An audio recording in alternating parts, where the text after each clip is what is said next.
Hi guys, welcome back. Josh Roche here again. In our last session, we went over some key data points to help you assess if PPC was the right strategy for your business or not. Since you are back here with me, I'm going to assume that the answer to that question was a yes. And in this session, we are going to cover a topic that anybody who's going to pursue pay-per-click as a form of advertising, this should be a foundational piece of knowledge that they have and they memorize and they know and they understand prior to setting up any pay-per-click advertising. So we're going to go through what is called PPC architecture. And we're going to go through some key pieces of information that you need to understand before setting it up. And in our future series, we'll go through the actual creation and setup of a campaign and the subsequent ad groups and keywords and text ads. So let's go ahead and get right into it. I'm going to go from top to bottom, and then I'll take you back from bottom to top so you see what goes inside of what. Pay-per-click architecture. The way that PPC architecture works in virtually all pay-per-click advertising, but most definitely the two most predominant, which are Google and the Bing Yahoo network. At the very top, tippy top, you have campaign, and under that you have an ad group, and under that you have keywords assigned to ad groups, and under that you have text ads. And this is, without fail, the architecture of a pay-per-click campaign. And kind of going back from the bottom up, text ads are assigned to keywords, keywords are assigned to an ad group, and ad groups are assigned to a campaign. So let's go through and talk about a few basic rules of PPC architecture when you're setting up a campaign. And these rules are very important for every advertiser to understand so that they are not wasting money and wasting time and resources on a campaign architecture that was doomed to fail from the beginning. So let's start at the top. A campaign in any pay-per-click strategy should always be centered around a single product or service that you're offering. So to give you a more specific example, if you are an e-commerce retailer of tennis shoes or running shoes or shoes of any variety whatsoever, your campaign would be centered around one shoe in your retail selection of shoes. So if you sell running shoes, you would have a campaign centered around one specific pair of Nike running shoes. Under that, your ad groups should always be centered around a set of keywords. My general rule of thumb in all of the campaigns that I set up is I assign 1 to 3 very similar keywords to an ad group. And the reason for that is so that each ad group is acting as its own ecosystem, its own performance environment with 1 to 3 keywords that are very similar. Typically, it just has a small variation. But it's basically the same keyword. It's just you don't want to create a new ad group for a slight variation of the same keyword. I'll typically assign those 3 keywords to the same one. So your ad groups should be kept small in their number of keywords assigned to each, so that you are laser targeted and your ad groups are set up in a very granular fashion. So ad groups centered around keywords. Your keyword selection, which we'll go over in depth on how to do keyword research and how to get inside the mind of a user and select appropriate keywords to describe the product or service that you're trying to market.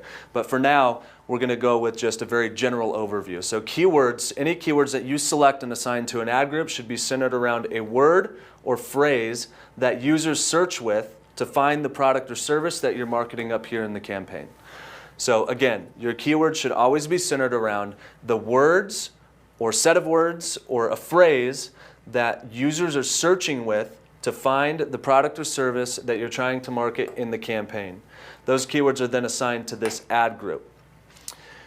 After you have selected your keywords, assigned them to an ad group, and your ad group has been assigned to a campaign, you will write your text ads. And your text ads will be centered around the keywords in the associated ad group. So these text ads will be centered around these keywords, which are assigned to this ad group, which are assigned to this campaign. So again, just a more in-depth breakdown of proper architecture for a pay-per-click campaign.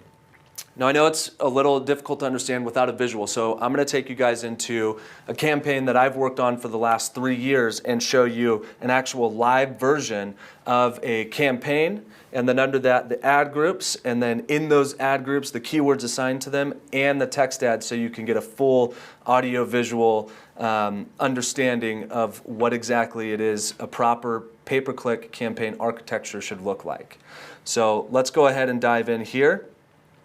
This is again a campaign, a very large campaign. There are, there's an account, and then in this campaign we have 200 plus actual campaigns and 8,000 plus ad groups, and 50, 60,000 keywords in this campaign, which has taken a substantial amount of time to develop.